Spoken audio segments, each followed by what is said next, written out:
morning, JD. Today is Friday, January 7th, and it is a B-Day. There will be a rambunctious meeting today after school in R34. Anyone interested in web design, graphic design, art, or writing is encouraged to attend. Have a great day, JD. I pledge allegiance to the flag of the United States of America, and to the republic for which it stands, one nation, under God, indivisible, with liberty and justice for all.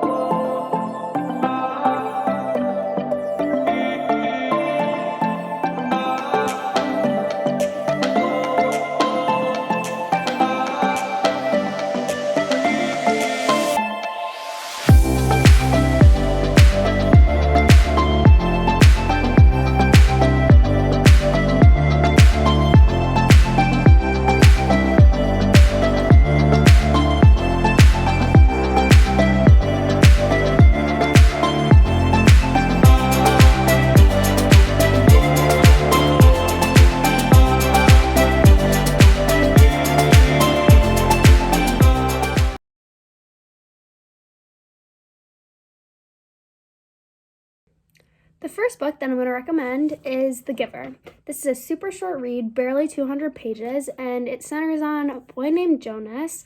And Jonas lives in a world where there's no fear or pain or war, and everything is perfect, and all of the choices are made for everybody.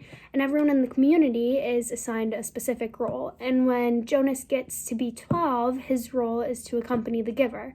And the Giver is the person in his community that has all of the real memories of true pain and true pleasure, and so being able to share those memories with Jonas learns a lot about the world that he lives in and the truth about what's really happening in his community.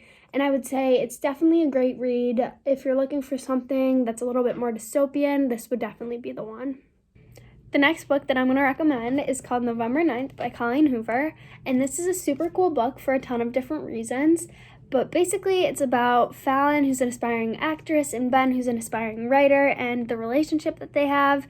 So they meet on November 9th in LA on the day that Fallon is moving to New York to continue her acting career.